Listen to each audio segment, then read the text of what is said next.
ونعوذ بالله من شرور أنفسنا ومن سيئات أعمالنا من يهده الله فلا مضل له ومن يضلله فلا هادي له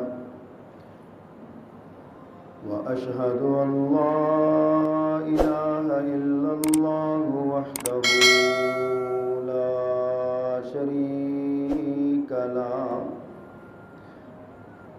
وأشهد أن محمدًا عبده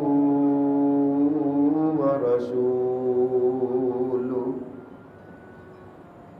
أما بعد فإن خير الحديث كتاب الله وخير الهدي هدي محمد صلى الله عليه وسلم وشر الأمور محدثاتها وكل محدثة بدعة وكل بدعة ضلالة وكل ضلالة في النار.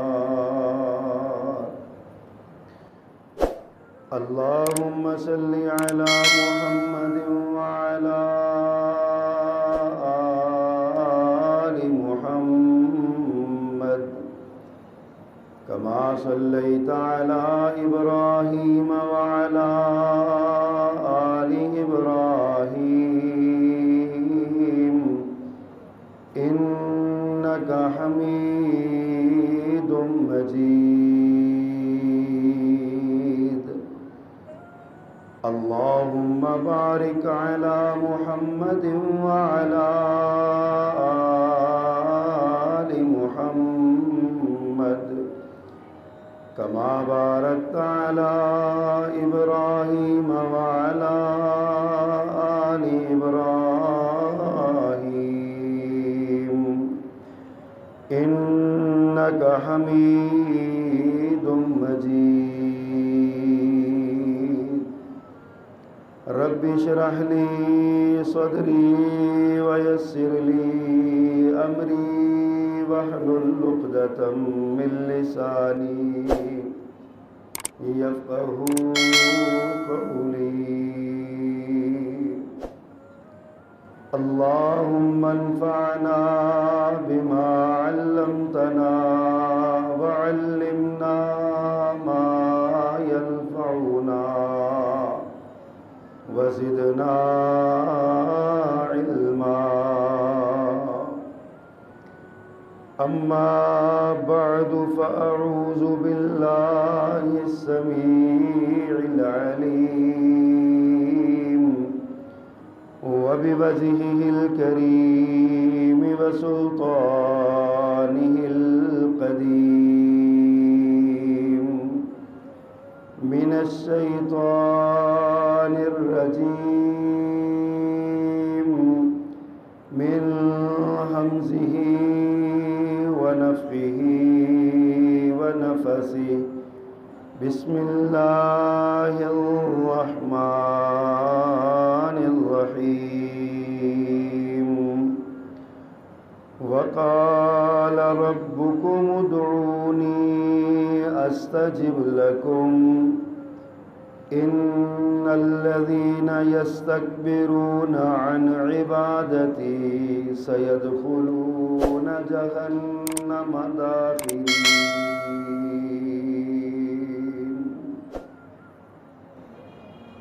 صدق اللہ العظیم. حمد و ثنا اور تعریف و تسبیح کے سارے کلمات اس رب العزت کے لیے جو تمام قسم کی تعریفات کا استحقاق رکھتا ہے.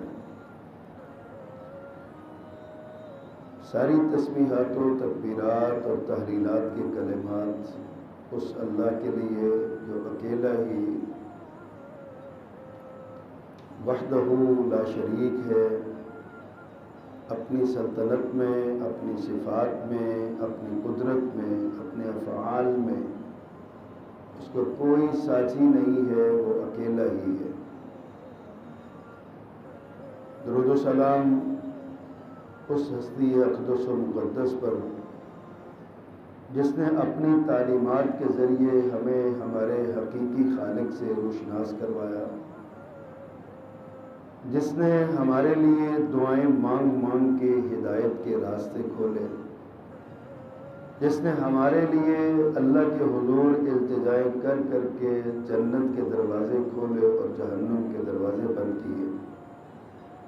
سیدنا و مولانا محمد کریم علیہ التحیۃ و التسلیم صلی اللہ علیہ وآلہ وصحبہ وسلم کی ذات والا تمام قسم کے درود و سلام کی مستحق ہے۔ اللہ ہماری طرف سے ان پر کروڑوں رضوان نازل فرمائے، درود و سلام بھیجے۔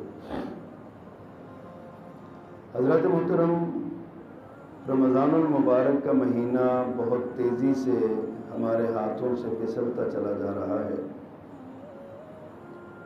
یہ مہینہ اللہ کی رحمتوں کا، برکتوں کا، اس کے فضل کا، اس کے انعام کا، اس کے احسان کا مہینہ ہے۔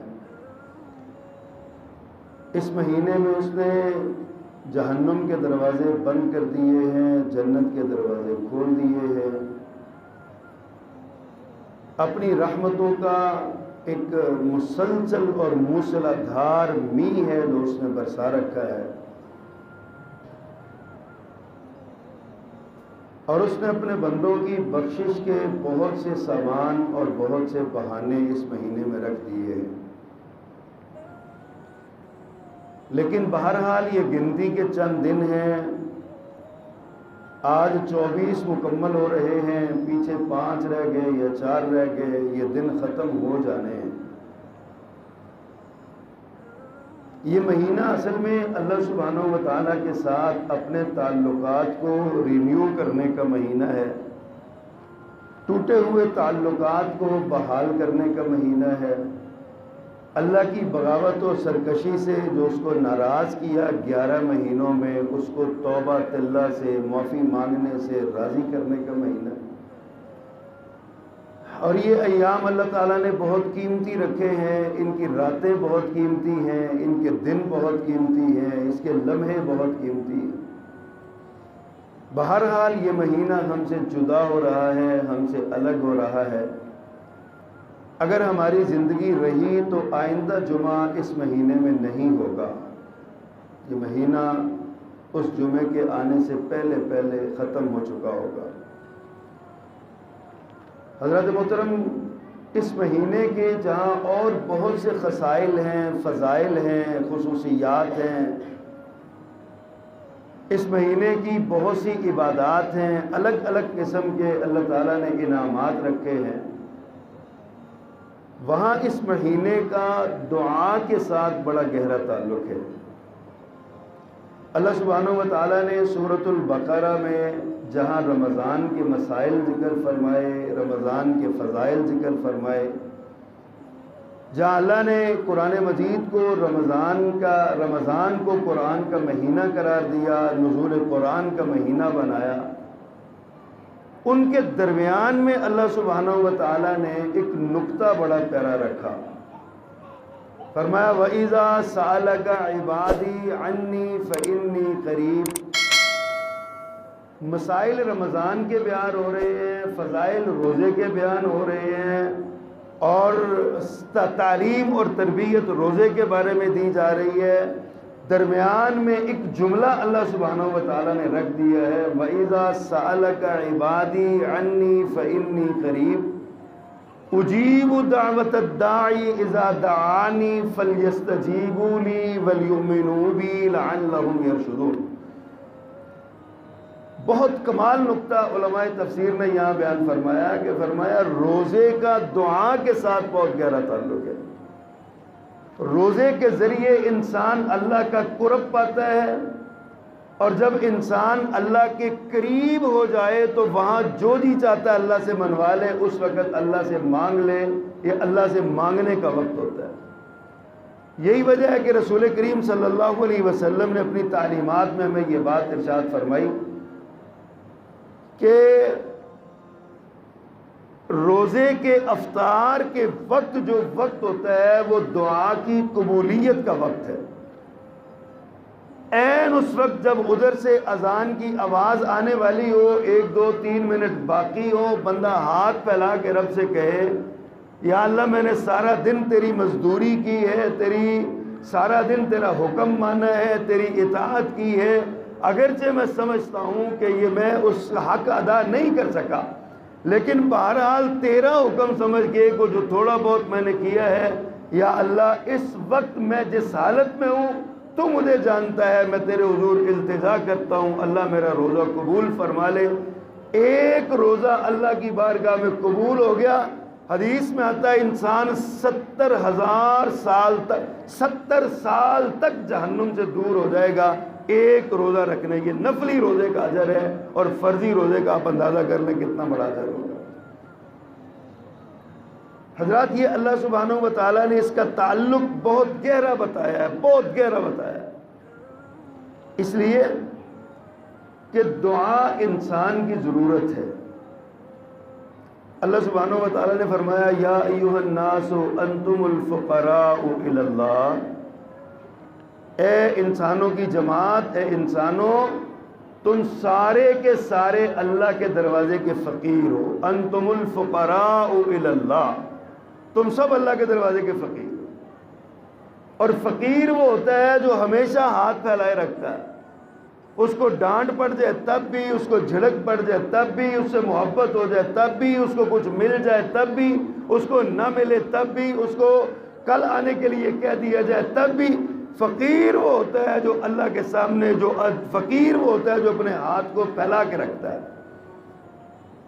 اللہ سبحانہ و تعالیٰ نے اپنے بندوں کو، انسانوں کو اپنا فقیر بنایا ہے اور کہا کہ انتم الفقراء الی اللہ، تم سارے اللہ کے دروازے کے فقیر ہو۔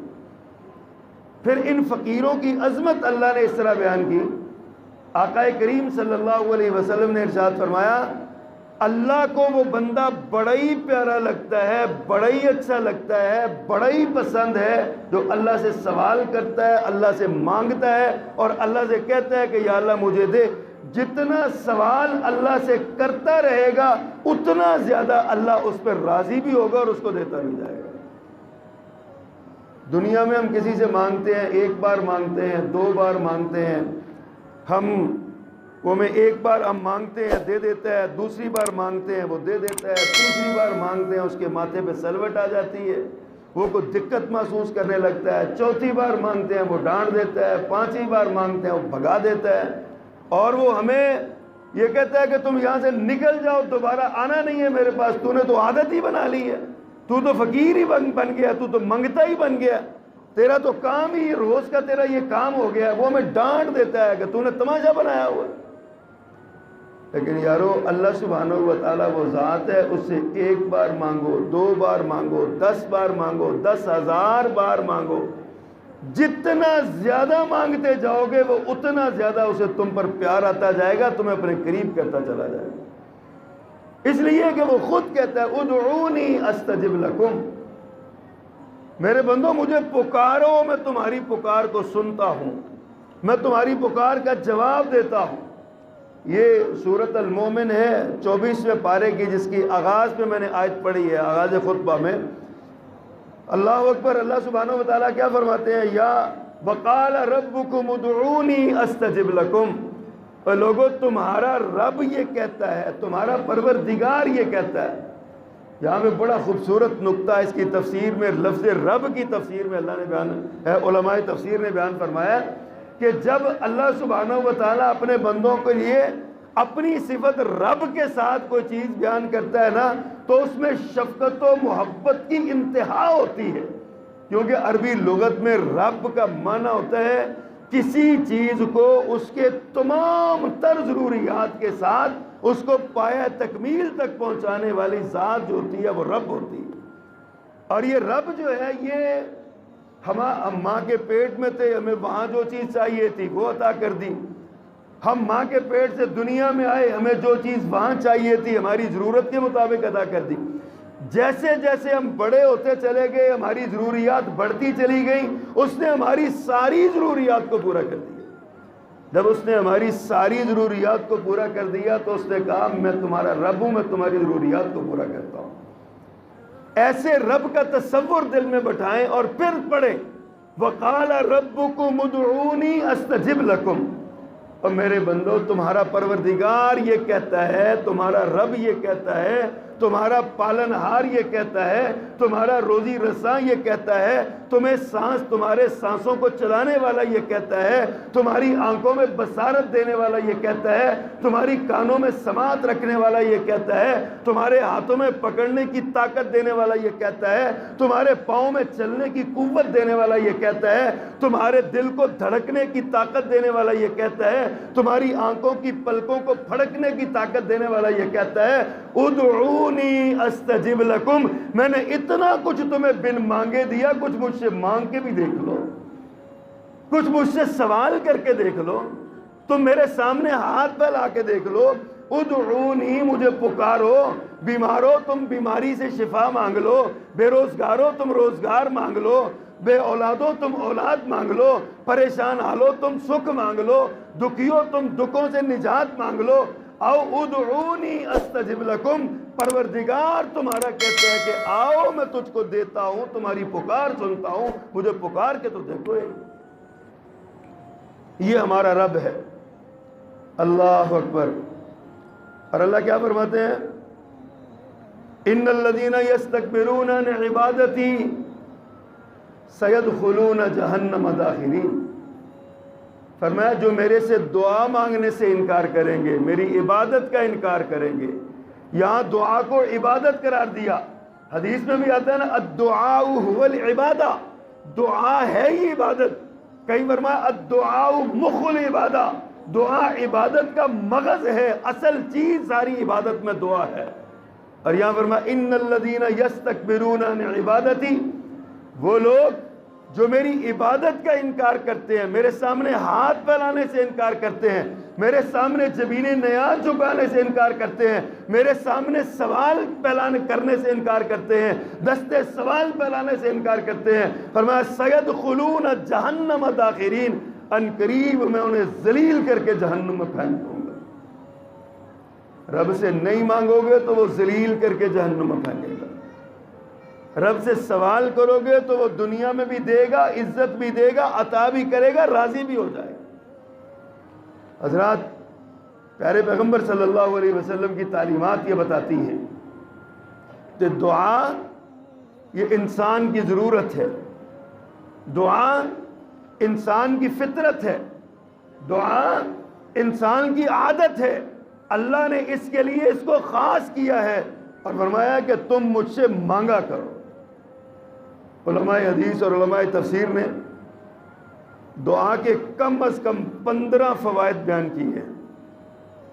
مختصر سے الفاظ میں ان کا ذکر کرنا چاہوں گا۔ 15 فوائد دعا کے، دعا جو دعا مانگتا ہے اس کو کیا ملتا ہے۔ اللہ اکبر۔ فرمایا سب سے پہلی بات، دعا کے ذریعے نازل ہو چکی یا نازل ہونے والی مصیبت ٹل جاتی ہے۔ جو آپ کا مقدر بن چکی، وہ آپ کے مقدر میں وہ مصیبت آ چکی، آپ دعا نہیں چھوڑتے، دعا مانگے چلے جاتے ہیں، مانگے چلے جاتے ہیں۔ فرمایا نازل ہو چکی یا ابھی جو نازل ہونے والی ہے آپ کے حق میں، فرمایا وہ دعا، تم وہ دعا مانگو گے، اس دعا کی برکت سے مصیبت ٹل جائے گی، تمہاری مشکل حل ہو جائے گی، تمہارے لیے آسانی پیدا ہو جائے گی۔ پیارے پیغمبر صلی اللہ علیہ وسلم نے فرمایا دعا کی فضیلت کیا ہے؟ لیس شیء اکرم علی اللہ عز وجل من الدعاء، اللہ کے ہاں دعا سے بڑھ کر کوئی عزت والا عمل ہے ہی نہیں۔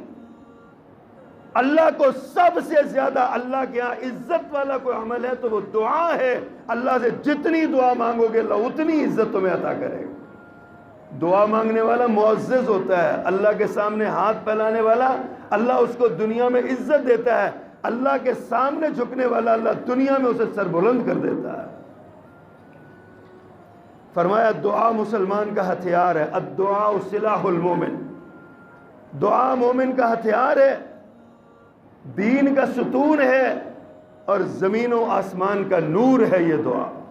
بندہ دعا مانگے، اللہ پاک انسان کی مشکل ترین حالات میں اللہ اس کے لیے تاریکیوں میں، مصیبتوں کی تاریکیوں میں اللہ اس کے لیے نور بنا دیتا ہے، راستے بنا دیتا ہے۔ وَمَن يَتَّقِ اللَّهَ يَجْعَل لَّهُ مَخْرَجًا وَيَرْزُقْهُ مِنْ حَيْثُ لَا يَحْتَسِبُ وَمَن يَتَوَكَّلْ عَلَى اللَّهِ فَهُوَ حَسْبُهُ۔ غور کیجیے، یہ اللہ سبحانہ و تعالیٰ کی صفات ہیں۔ فرمایا پھر یہ دعا جو ہے نا، یہ کوئی مصیبت اور بلا اترنے ہی نہیں دیتی۔ بندہ اللہ سے دعا مانگتا رہے، دعا مانگتا رہے، اللہ پاک اس دعا کی برکت سے وہ جو مصیبت اللہ نے اس کے لیے لکھی ہوتی ہے، یہ تقدیر کے فیصلے ہیں، اس دعا کی برکت سے وہ مصیبت اس سے دور ہو جاتی ہے۔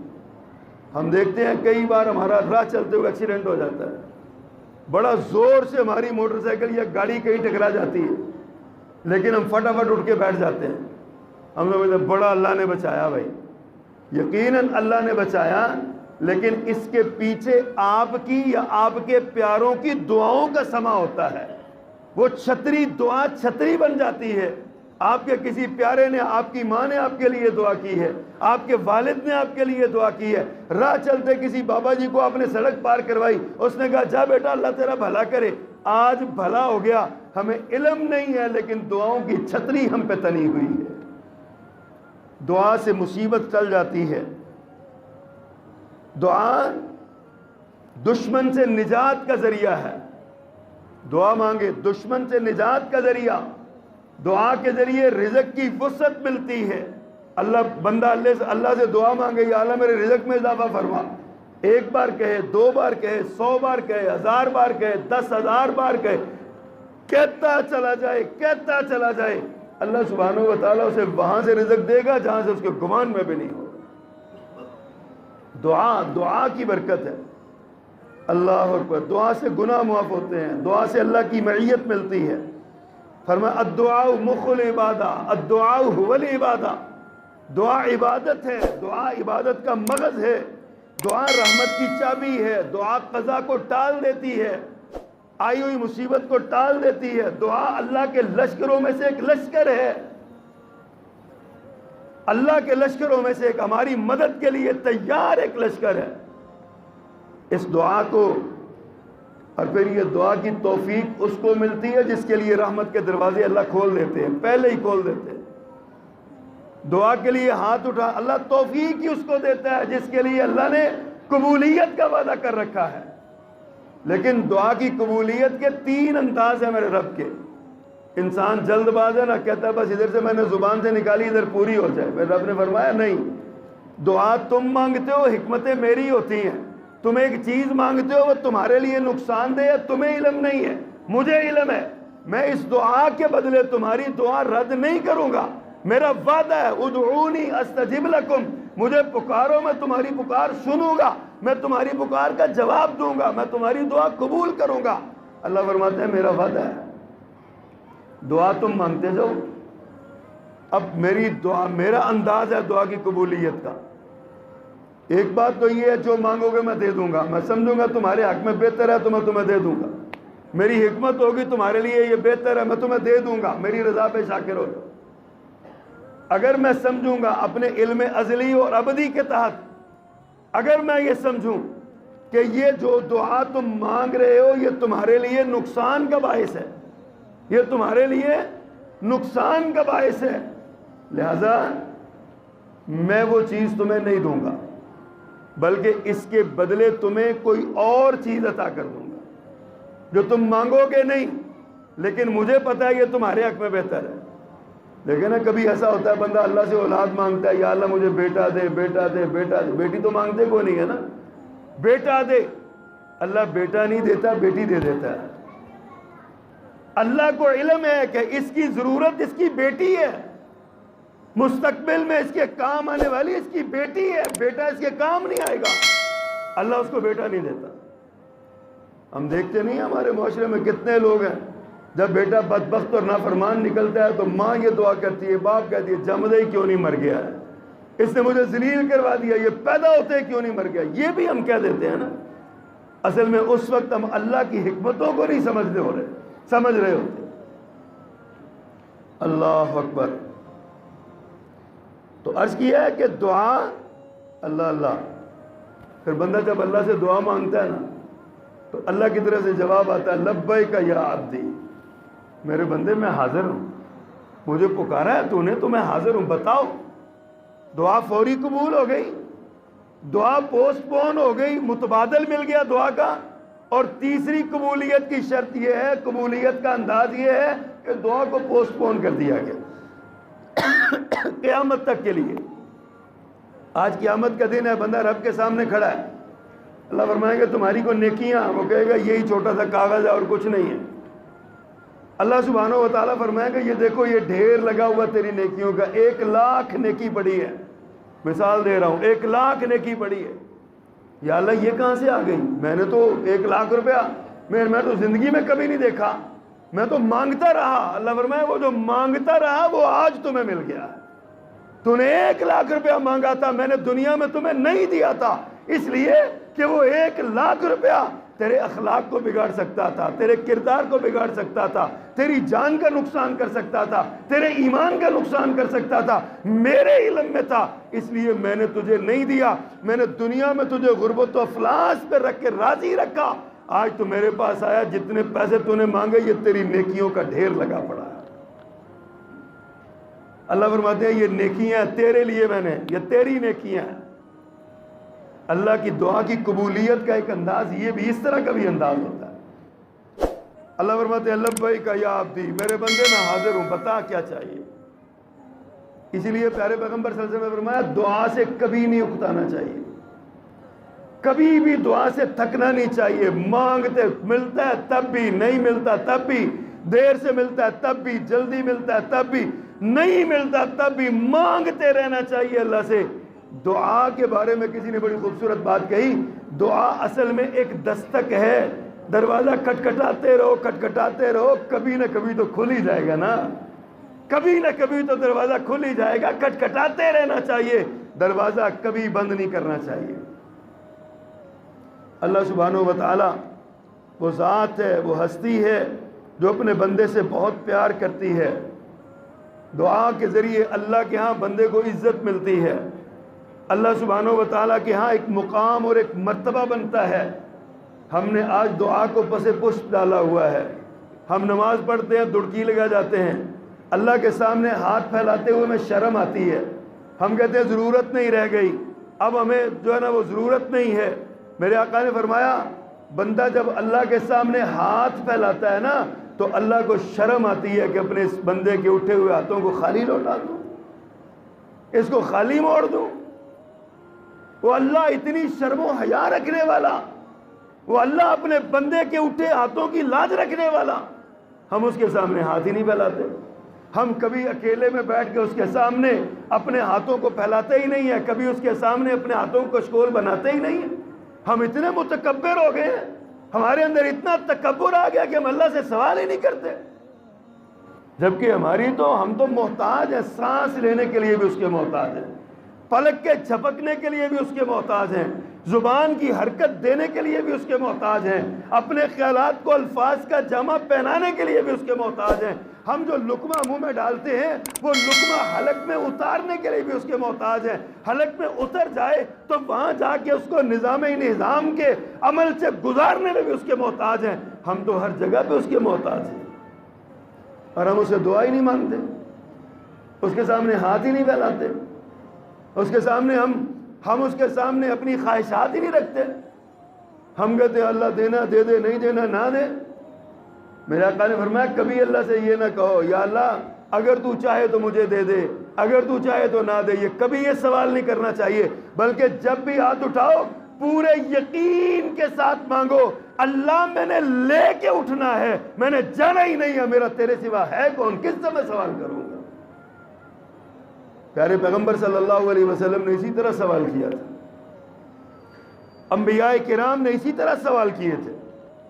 مومن کی شان یہ ہے، اللہ نے قرآن مجید میں فرمایا اِنَّهُمْ كَانُوا يُسَارِعُونَ فِي الْخَيْرَاتِ، مومنوں کی صفت بیان کی انہم کانوا یسارعون فی الخیرات، فرمایا یہ وہ لوگ ہیں جو نیکی کے کاموں میں بڑھتے ہیں، آگے بڑھتے ہیں، جلدی کرتے ہیں۔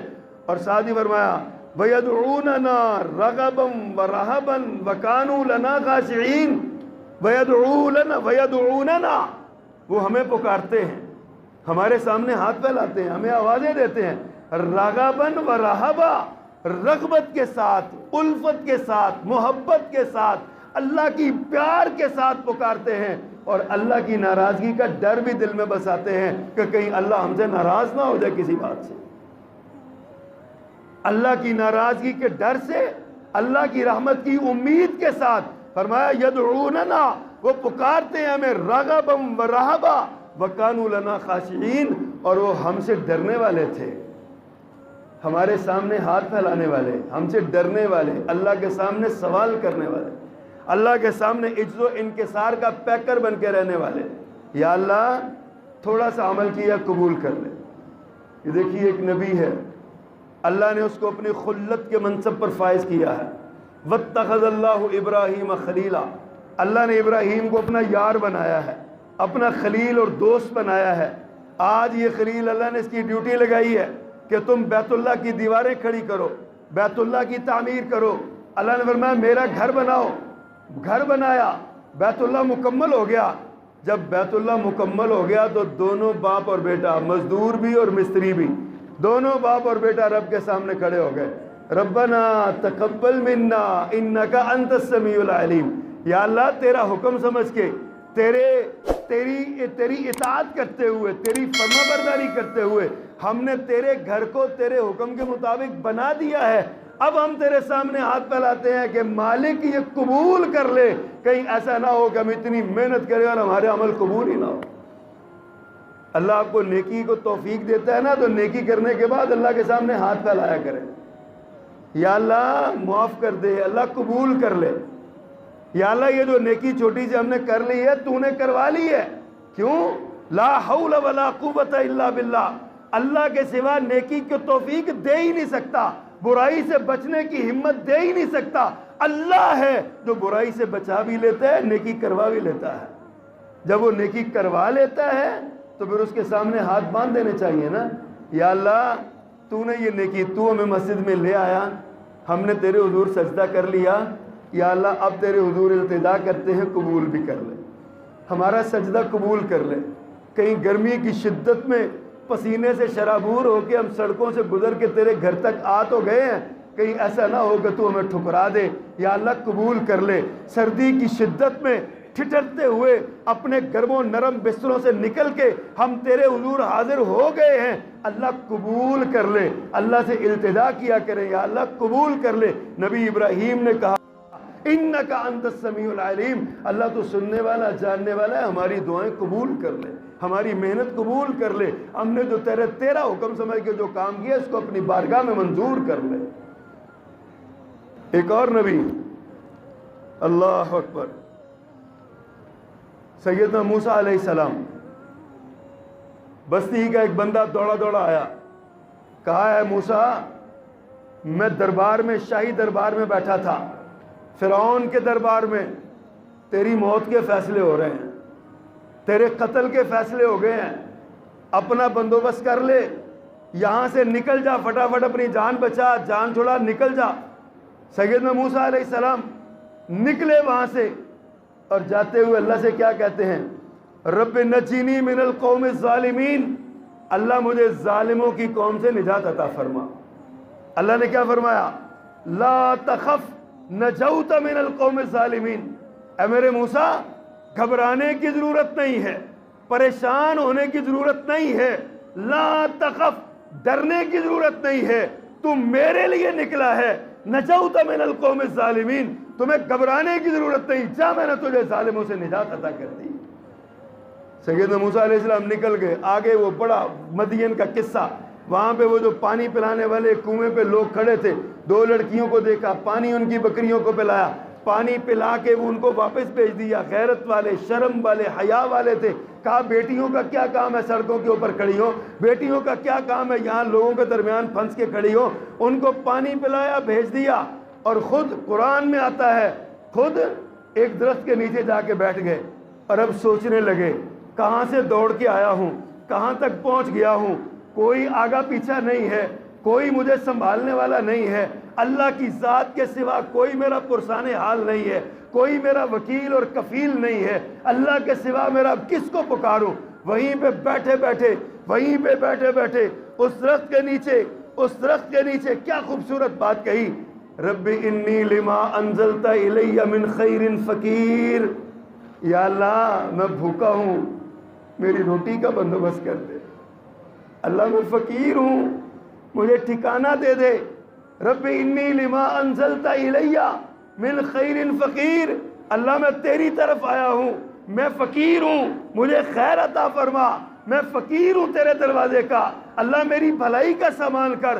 وہیں پہ بیٹھے بیٹھے دعا کی, یا اللہ نبی موسیٰ نے مانگا, اللہ میں بھوکا ہوں, میری روٹی کا بندوبست کر. اللہ نے فرمایا موسیٰ تو روٹی مانگتا ہے, میں تیرے لیے روٹی والی بھی تیار کی ہوئی ہے, میں تو روٹیاں پکا پکا کے دے گی. اللہ نے اللہ سے دعا مانگی. جناب موسیٰ علیہ السلام اللہ سے دعا مانگی. آج ہم اپنے بچوں کی شادیاں نہیں کرتے, جی نہیں جی ابھی اس کو روٹی نہیں ملتی, ابھی یہ پاؤں پہ نہیں کھڑا ہوتا. اللہ فرماتے ہیں یہ روٹیاں تم نے دینی ہیں, یہ روٹیاں تمہارے ذمے ہیں, یہ میرے ذمے ہیں, میں روٹیاں دیتا ہوں, میں کھانے کھلاتا ہوں. حضرت ابراہیم علیہ السلام نے کہا تھا اذا مرضت فهو یشفین, بیمار میں ہوتا ہوں شفا وہ دیتا ہے, بھوک مجھے لگتی ہے کھانا وہ کھلاتا ہے, میری ضرورتوں کو میرا رب پورا کرتا ہے. اللہ کی ذات پر اعتماد تو کر کے دیکھو. ہم نے اپنے بچوں کو گناہوں کی دلدل میں دھکیل دیا, ہم نے اپنے بچوں کو نعوذ باللہ زنا کاری کے اعمال میں دھکیل دیا, ان کے لیے یہ کام آسان کر دیے, لیکن ہم نے ان کے لیے یہ انتظام نہیں کیا کہ ان کی عصمت کے تحفظ کے لیے, ان کی عزت کے تحفظ کے لیے, ان کی شرم و حیا کے تحفظ کے لیے ہم ان کے لیے جائز جو اللہ سبحانہ و تعالیٰ نے قوانین بنائے ہیں ان کے مطابق ہم عمل کریں. ہم اپنی اولادوں کو خود گمراہ کر رہے ہیں. ہمیں اللہ کی ذات پر یقین نہیں ہے کہ روزی اللہ دیتا ہے. ہم سمجھتے ہیں محنت کریں گے تو روزی ملے گی. سیدنا موسیٰ علیہ السلام نے کیا محنت کی تھی, ایک ہی التجا کی, رب انی لما انزلت الی من خیر فقیر, یا اللہ میں فقیر ہوں, میرا کچھ کر. اللہ نے فرمایا موسیٰ فکر نہ کر. فجاءت احداہما علی استحیاء, کیا بات ہے. اللہ نے فرمایا پھر وہ ایک آئی شرم و حیا کی پیکر آئی اور آگے اس نے کہا آپ کو میرے بابا بلا رہے ہیں. بابا کے پاس پہنچے, اس نے کہا اریدُ ان انکحک احدی ابنتی ہاتین, میں ان دونوں میں سے ایک کا تیرے ساتھ نکاح کرنا چاہتا ہوں. مانگی تو روٹی تھی اللہ سے, دعا ہے نا, مانگی روٹی تھی. اللہ نے کہا روٹی اکیلی, بازاروں کی روٹیاں کھا کھا کے بندہ بیمار ہو جاتا ہے نا, گھر کی روٹی گھر کی ہوتی ہے. اللہ نے فرمایا جا میرے بندے موسیٰ, میں نے تجھے روٹی بھی دی, روٹی پکانے والی بھی دی. تیرے پاس ٹھکانہ نہیں تھا, ٹھکانہ بھی دیا. میں نے تجھے مکان بھی دیا, گھر بھی دیا. اپنے سسرال کے پاس رہو اور وہاں پہ جناب ان کی خدمت کرو, ان سے جو تمہارا معاہدہ اس کو پورا کرو. جب یہاں سے واپس جاؤ گے تو جاتے ہوئے نبوت بھی دے دوں گا, جاتے ہوئے نبوت بھی دے دوں گا, بس تم تیاری کرو. اللہ اکبر کبیرہ. ایک اور نبی ہے, ایک اور نبی آج یہ سمندر میں گر گئے. سیدنا یونس علیہ السلام سمندر میں گر گئے. مچھلی کا پیٹ اندھیرا, پانی کا اندھیرا, پانی کی تہہ کا اندھیرا, تین اندھیروں میں جناب یونس علیہ السلام گرے پڑے ہیں. قرآن نے کہا فلولا ان کان من المسبحین, اگر اس کو تسبیحات کہنے کی عادت نہ ہوتی, اگر وہ تسبیحات پڑھنے والا نہ ہوتا, اگر وہ اللہ کا ذکر کرنے والا نہ ہوتا, اگر اللہ کے سامنے عاجزی و انکساری کا اظہار کرنے والا نہ ہوتا, للبث فی بطنہ الی یوم یبعثون, قیامت آ جاتی. یونس علیہ السلام مچھلی کے پیٹ سے زندہ ہو کے نکلتے. لیکن یونس علیہ السلام نے کیا کیا, لا الہ الا انت. فرشتے کہتے ہیں آواز کچھ پہچانی تھی, لیکن من گن جیسے مکھی, شہد کی مکھی کے بھنانے کی آواز ہے, ایسی آواز آتی تھی. میرے رب نے کہا فرشتوں تمہیں نہیں پتا کہاں سے آ رہی ہے, مجھے پتا کہاں سے آ رہی ہے. میرا بندہ کن تاریکیوں میں مجھے پکار رہا ہے. آج ہم تھوڑی سی مشکلات کا شکار ہوتے ہیں نا تو ہم رونے لگ جاتے ہیں، ہم کہتے ہیں جناب اللہ سنتا نہیں ہے، اللہ سے مایوسی کا اظہار۔ اللہ فرماتے ہیں میں سنتا ہوں، کہاں سے میرا بندہ مجھے پکار رہا ہے۔ اللہ اکبر۔ حضرت امام احمد بن حنبل رحمۃ اللہ علیہ کا ایک قصہ ہے، بڑا ہی ایمان افروز قصہ۔ اپنے وقت کے بہت بڑے محدث، بہت بڑے عالم، اپنے دور کے فقیہ اور امام، اپنے دور کا دین کا سب سے بڑا مجاہد، اللہ اکبر۔ فرماتے ہیں کہ ایک دن میں کسی سفر میں جا رہا تھا تو مجھے رات پڑ گئی، میں ایک دیہات میں رک گیا، مسجد تھی، وہاں میں نے مغرب کی نماز پڑھی، میرا ارادہ بنا آگے میں کیا جاؤں، یہاں سو جاتا ہوں، میں مسجد میں سو جاتا ہوں۔ لیکن مسجد کا خادم صاحب آ گئے، اس نے کہا نکلو، کس کو یہاں سے، تمہارا کیا کام ہے یہاں پہ، چلو بھاگو۔ حضرت امام فرماتے ہیں میرے دل میں یہ خیال آیا چلو یہ مسجد میں نہیں ٹکنے دیتا، میں مسجد کی سیڑھیوں پہ، مسجد کے دروازے پہ لیٹ جاتا ہوں، یہیں سے صبح اٹھ کے میں چلا جاؤں گا نماز پڑھ کے۔ اللہ اکبر۔ وہ خادم صاحب کہنے لگے مسجد کے کہ تمہیں یہاں بھی ٹکنے کی اجازت نہیں ہے، نکلو۔ یہ تکرار ہو رہی تھی کہ پاس سے نا ایک محلے کا نان لگانے والا بزرگ، جو تندوروں پہ نان لگاتے ہیں نا، نان بھائی روٹی پکانے والا، یہ پاس سے گزرا۔ اس نے کہا بزرگ ہے، کوئی بیچارہ دھکے کھا رہا ہے، یہ خادم اس کو نکال رہا ہے۔ اس نے کہا بزرگو آپ ایسا کریں میرے ساتھ آ جائیں، میں آپ کو اپنے گھر لے جاتا ہوں۔ اللہ اکبر۔ میں اپنے گھر لے جاتا ہوں۔ امام صاحب اس کے ساتھ، رات رہ نہیں تھی، اس کے ساتھ چل پڑے۔ امام صاحب محسوس کرتے ہیں کہ یہ بندہ استغفار بہت پڑھ رہا ہے، استغفر اللہ، بات بات پہ استغفر اللہ پڑھ رہا ہے، استغفار بڑی کر رہا ہے، کثرت کے ساتھ کر رہا ہے۔ امام صاحب کو اپنے گھر لے گیا، آٹا گوندے تو استغفر اللہ، روٹی پکائے تو استغفر اللہ، جب امام صاحب کے سامنے رکھی تو استغفر اللہ۔ امام صاحب کو نا ایک دل میں خیال آیا، امام صاحب اسے کہتے ہیں یار استغفر اللہ بڑا پڑھتے ہو، اس کا کوئی فائدہ بھی ملا تمہیں، اس کا کوئی فائدہ ملا استغفار کا جو اتنا کرتے ہو؟ وہ نان بھائی بزرگ کہنے لگا، اس نے کہا آپ میرے مہمان ہیں، استغفار کی برکت سے میرے رب نے میری ہر دعا قبول کی، کوئی دعا میری ایسی نہیں جو رب نے قبول نہیں کی، بس ایک دعا ہے جو ابھی تک میری قبول نہیں ہوئی، مجھے امید ہے جلدی قبول ہو جائے گی۔ امام صاحب کو اشتیاق پیدا ہوا، کہا کیا دعا کیا ہے؟ اس نے کہا پچھلے کچھ دنوں سے میرے دل میں یہ بڑا شوق انگڑائی لے رہا ہے، بہت محبت بڑی ہوئی ہے، میں امام احمد بن حنبل کی زیارت کرنا چاہتا ہوں، میں اللہ سے دعا مانگ رہا ہوں، یا اللہ اپنے وقت کے بڑے امام اور بڑے فقیہ اور بڑے محدث، میں اس کی زیارت کرنا چاہتا ہوں، میرے پاس وسائل نہیں ہیں، میں یہاں سے چھوڑ کے وہاں جا نہیں سکتا، میرے پاس طاقت نہیں ہے، کمزور ہوں، میں استغفار پڑھتا ہوں، اللہ سے دعا کرتا ہوں یا اللہ مجھے امام احمد بن حنبل کی زیارت کروا دیں۔ امام صاحب کی سسکی نکلی، کہا اللہ کے بندے آ جا، پھر میری زیارت ہی اگر تو نے کرنی ہے تو میں تیرے سامنے، میرے رب نے مجھے بازوں سے پکڑ کے تیرے سامنے کھڑا کر دیا۔ استغفار کی برکت، رب سے دعا کی برکت، فرمایا میں تمہارے سامنے کھڑا ہوں، آؤ مجھے دیکھ لو، مجھ سے مل لو۔ اللہ نے مجھے کہاں سے اٹھایا اور کہاں تیرے سامنے پہنچایا ہے۔ میں مسجد میں رہ جاتا، مجھے خادم نہ نکالتا وہاں کا، میں دروازے پہ رہ جاتا تو مجھے نہ دیکھتا، اللہ نے ایسا انتظام کیا تیری استغفار کی برکت سے، تیری دعا کی برکت سے، اللہ نے مجھے چلا کے تیرے دروازے پہ بھیج دیا۔ سعودی عرب کا ایک عجیب قصہ ہے، اپنے وقت کا بہت مشہور اور معروف ڈاکٹر، احمد نام تھا اس کا، یہ صحیح سچا واقعہ ہے۔ ہمارے مولانا عبد المالک مجاہد صاحب ہیں، سعودی عرب کی جماعت کے امیر، انہوں نے یہ واقعہ لکھا اپنی کتاب میں، کہتے ہیں کہ یہ عرب کی تاریخ کا یہ بڑا اہم واقعہ ہے۔ یہ ڈاکٹر احمد تھا، بہت بڑا ڈاکٹر، ہڈیوں کے امراض کا، گھٹنوں کے امراض کا، گنٹھیا کے امراض کا، یہ عرب کا سب سے بڑا ڈاکٹر تھا۔ اللہ تعالیٰ نے اس کو بڑی عزت دی۔ ایک بار ایسا ہوا کہ اس کو کہیں سے پیغام آیا کہ آپ فلاں علاقے میں آئیں، وہاں آپ مقالہ پڑھیں، آپ کو عزت دی جائے گی، آپ کو شیلڈ دی جائے گی، آپ کو میڈل دیا جائے گا۔ یہ بڑا ظاہر ہر ایک کی خواہش ہوتی ہے، خوشی ہوتی ہے اس کو کہ میں جناب مجھے بھی یہ اعزاز ملے اور یہ وقار ملے۔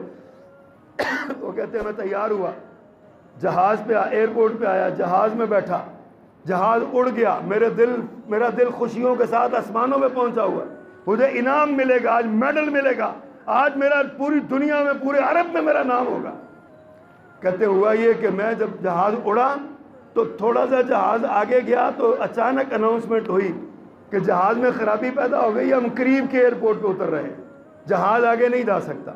جہاز اتر گیا، ریاض سے ابہا جاتے ہوئے طائف کے ایئرپورٹ پہ جہاز اترا۔ اب جہاز اتر گیا، کہنے لگے اعلان، دوسرا اعلان ہوا، جہاز کی خرابی درست نہیں ہو سکتی، اگلا جہاز آئے گا تو اس میں آپ جائیں گے۔ تیسرا اعلان ہوا کہ اگلا جہاز کل آئے گا، آج نہیں آ سکتا۔ اور ادھر اتفاق ایسا کہ اسی دن رات کو وہ تقریب ہونی تھی، وہ مقالہ اس نے پڑھنا تھا، دنیا بھر کے بڑے بڑے نامور ڈاکٹر وہاں پہ آئے ہوئے تھے۔ حضرات دیکھیے اللہ کا منصوبہ کیسا ہوتا ہے، بندے کا منصوبہ کیا ہے۔ اب یہ نا ڈاکٹر صاحب اٹھے اور ایئرپورٹ مینیجر کے پاس گئے، اسے جا کہا جناب میں نے تو مقالہ پڑھنا ہے، میں تو فلان ڈاکٹر ہوں، میرا تو بڑا نام ہے، میرا تو بڑا وہاں پہ میرے اعزاز میں ایک میڈل دیا جانا ہے، تقریب ہے، تو آپ کیا کر رہے ہیں؟ مینیجر کہتے ہیں جی ہم کچھ نہیں کر سکتے، یہ ہمارے بس کا ہی نہیں ہے، آپ ایسا کریں یہاں سے باہر ایئرپورٹ سے کار لے لیں، 3 گھنٹے کی مسافت پہ وہ شہر ہے، 3.5 گھنٹے میں آپ وہاں پہنچ جائیں گے، وہاں جائے کام کر لیں۔ ڈاکٹر صاحب کہتے ہیں میں نے وہ کار پکڑی کرائے پہ اور میں چل پڑا۔ ابھی میں ایئرپورٹ کے حصے سے اور تھوڑا سا شہر سے باہر نکلا، اچانک موسم خراب ہو گیا، بارش اور طوفان اور ژالہ باری اور تیز آندھی۔ کہتے ہیں اوپر نظر کچھ نہ آئے، اندھیرے میں کہاں کا کہاں پہنچ گیا۔ میں دیکھتا ہوں کہ ایک قصبہ ہے، دیہات ہے، گاؤں بڑا پرانے دور کا، جھگیوں میں لوگ رہ رہے ہیں وہاں پہ اور اس طرح کا معاملہ ہے۔ کہتے میں بے بس ہو گیا۔ اچانک میں ایک کپڑے کے خیمہ یا کٹیا سی تھی اس کے باہر میں کھڑا ہوا، میں نے دیکھا ایک مائی اندر پھر رہی ہے، دعائیں مانگ رہی ہے، مائی ہے، رو رہی ہے۔ میں اس کے پاس گیا، میں نے کہا ماں جی میرے موبائل کی بیٹری ختم ہو گئی ہے، آپ کے پاس چارجر ہوگا؟ کہ ڈاکٹر احمد کہتے ہیں چارجر ہوگا، میں فون کر کے پتہ کروں میں کدھر ہوں؟ وہ کمائی کہنے لگی ہو بیٹے تو کہاں آ گیا، یہاں تو لائٹ کیا، یہاں کچھ نہیں ہے، کوئی چارجر نہیں ہے، یہاں کچھ نہیں ہے، تو تھکا ہوا لگتا ہے، تو ایسا کر کے یہ کھانا پڑا ہے، تھوڑا سا کھانا وانا کھا پھر باتیں کرتے ہیں۔ ڈاکٹر صاحب نے کھانا کھایا، کھانا کھا کے جب پیٹ بھرا، تھوڑا سا پریشانی دور ہوئی، تسلی ہوئی، کہتے ہیں اماں جی، اماں کہنے لگی بتا تو کدھر آیا؟ اس نے بتائی، اپنی کہانی بتائی۔ پھر ماں سے پوچھا کیا معاملہ ہے، آپ یہاں پہ اس جنگل بیابان میں رہتے ہیں؟ اس نے بتایا، اس نے کہا میرے رب کے مجھ میں بڑے فضل ہے، بڑے انعام ہے، میں نے اللہ سے جو سوال کیا ہے میرے رب نے پورا کیا، مگر آج کل میں نا ایک پریشانی کا شکار ہوں۔ ڈاکٹر صاحب کہتے ہیں بتائیے، میں آپ کا بیٹا سمجھیے مجھے، میں آپ کی پریشانی دور کر سکتا ہوں اگر کر سکتا ہوا تو۔ کہنے لگی اصل بات یہ ہے میں اپنے لیے پریشان نہیں ہوں، میں تو بوڑھی ہوں، پتہ نہیں کب میری زندگی کا چراغ گل ہو جائے۔ یہ میرا یتیم پوتا ہے، اس کے ماں باپ دونوں فوت ہو گئے ہیں، یہ میرے حوالے کر گئے، اس کو گنٹیا کا مرض لائق ہو گیا، اس کے پاؤں جڑ گئے ہیں، ہڈیاں جڑ گئی ہیں۔ اور مجھے کسی نے بتایا کہ ریاض میں ڈاکٹر احمد نام کا ایک بندہ ہے، صرف پورے عرب میں وہی اس کا علاج کر سکتا ہے اور کوئی نہیں کر سکتا۔ اب نہ میرے پاس پیسے ہیں، نہ میرے پاس وسائل ہیں، میں وہاں جا نہیں سکتی، ڈاکٹر احمد بڑا مہنگا ہے، میں اس کا علاج افورڈ نہیں کر سکتی، میں کیسے جاؤں وہاں پہ؟ اللہ سے میں دعا کرتی ہوں یا اللہ کو اسباب پیدا کر دے کہ میں اپنے بچے کا، یتیم پوتے کا، میری زندگی کا پتہ نہیں، اس کا علاج ہو جائے گا تو یہ بچہ چلنے پھرنے کے قابل ہو جائے گا۔ اللہ میں تجھ سے دعا کرتی ہوں انتظام کر دے۔ ڈاکٹر احمد چیخے مار کے روئے، کہتے ہیں ماں میرے رب نے کان سے پکڑ کے مجھے تیرے دروازے پہ بھیج دیا ہے، میں ہی ڈاکٹر احمد ہوں، میں ہی تیرے بچے کا علاج کروں گا، میں اس کو اپنے ساتھ لے جاتا ہوں۔ حضرات بندہ رب سے مانگے تو اللہ پاک وہاں سے دیتا ہے جہاں اس کا گمان بھی نہیں ہوتا۔ غزوہ بدر میں میرے پیغمبر نے دعا کے لیے ہاتھ اٹھائے تھے، اللہم انصر، اللہم ان تہلک ہذہ العبادہ، اللہ اگر آج تیرے یہ بندے ہلاک ہو گئے، اگر غزوہ بدر میں تیرے یہ مومن مجاہد بندے ختم ہو گئے تو آج کے بعد روئے ارضی پہ تیرا نام لینے والا کوئی نہ ہوگا، اللہ بدر کے میدان میں ہماری مدد فرما۔ میرے رب نے فرمایا میرے پیغمبر خوش ہو جا، 1000 فرشتہ میں تیری نصرت کے لیے بھیج رہا ہوں۔ پھر اللہ نے فرمایا 3000 فرشتہ بھیج رہا ہوں، پھر فرمایا 5000 فرشتہ بھیج رہا ہوں۔ جناب جبریل کو پیغام ملا، جبریل 5000 فرشتے لے کے چلو، میں بھی تمہارے ساتھ آ رہا ہوں۔ حضرات رب سے مانگیے، یہ رمضان مانگنے کا مہینہ ہے، رمضان کا مانگنے سے بڑا تعلق ہے، دعا سے بڑا تعلق ہے۔ اپنے رب کے دروازے سے کبھی مایوس نہ ہوا کریں، وہ دیتا ہے تب بھی دیتا ہے، نہیں دیتا تب بھی دیتا ہے۔ ہمیں لگتا ہے کہ ہمیں نہیں ملا، لیکن وہ ہمیں دیتا ہے، ہماری مصیبت ٹال دیتا ہے، ہمارے لیے کوئی مشکل ختم کر دیتا ہے، ہماری اولاد کے راستے کی رکاوٹ ختم کر دیتا ہے۔ ہم مانگتے ہی نہیں، ہمیں مانگنا ہی نہیں آتا اس سے۔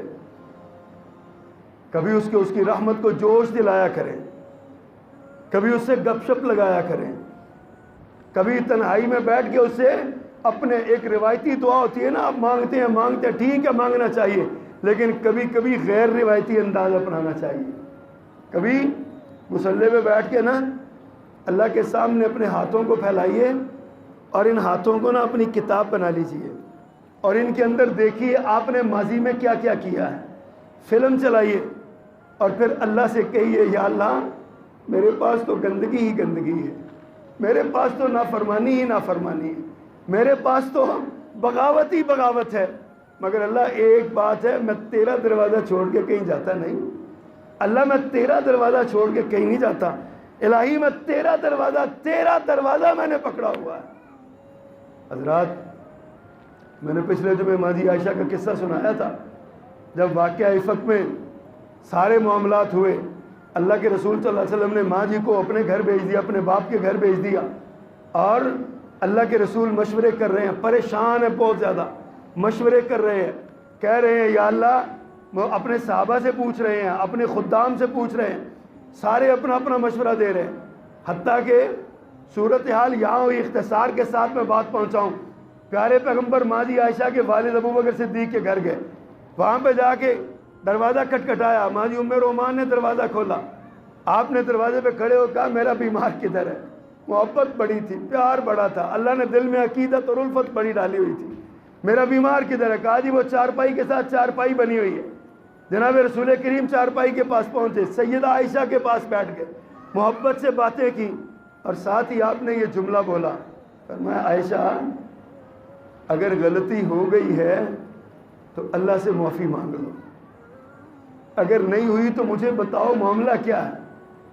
سیدہ عائشہ کہتی ہیں میری آنکھوں کے آنسو خشک ہو گئے، میں تڑپ اٹھی، میں نے کہا کہ آپ بھی ایسی باتیں کر رہے ہیں، اگر میں آپ سے کہہ دوں کہ ہاں میں نے یہ کیا تو فٹافٹ مان لیں گے، میرا تو معاملہ یوسف علیہ السلام کے بابا کا ہے۔ فرماتی ہیں مجھے یوسف علیہ السلام کے والد کا ہی نام بھول گیا۔ حضرات کتنی مشکل گھڑی ہے، ماں جی عائشہ نے وہاں کھڑے ہو کے اس مشکل گھڑی میں کہا انما اشکو بثی وحزنی الی اللہ، میں اپنی شکایت بھی رب سے کرتی ہوں، اپنا غم بھی رب کے سامنے رکھتی ہوں۔ پیارے پیغمبر وہیں پہ بیٹھے تھے، ماں جی کی زبان سے انما اشکو بثی وحزنی نکلا، اللہ نے فوراً جبریل کو دوڑایا، فرمایا جاؤ جبریل، جا کے آج میری اس بندی نے مجھے پکارا ہے، اپنے غم میں مجھے آواز دی ہے، جا کے قیامت تک کے لیے اس کی صفائی کو قرآن کا حصہ بنا دو۔ جبریل آئے، پیارے پیغمبر سیدہ فرماتی ہیں اللہ کے رسول پر وحی کی کیفیت طاری ہوئی، اللہ کے رسول صلی اللہ علیہ وسلم پر وحی کی کیفیت طاری ہوئی،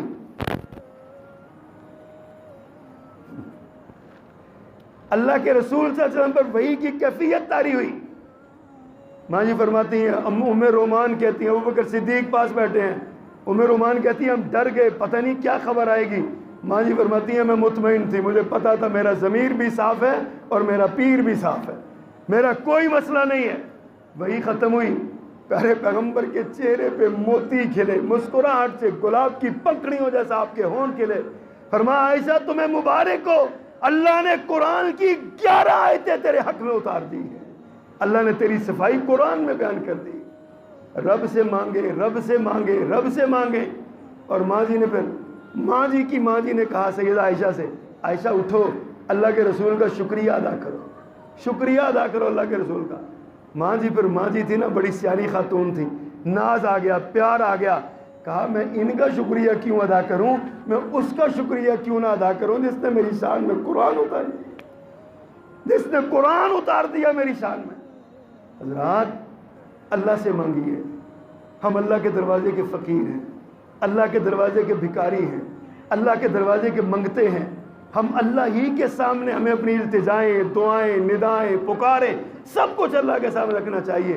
ان اللہ اللہ فرماتے ہیں یا ایھا الناس انتم الفقراء واللہ هو الغنی الحمید، تم سارے فقیر ہو، وہ اکیلا بے پرواہ ہے، اس کو کوئی پرواہ نہیں ہے، سارا کچھ دے کے بھی اس کے خزانوں میں کوئی کمی نہیں آتی۔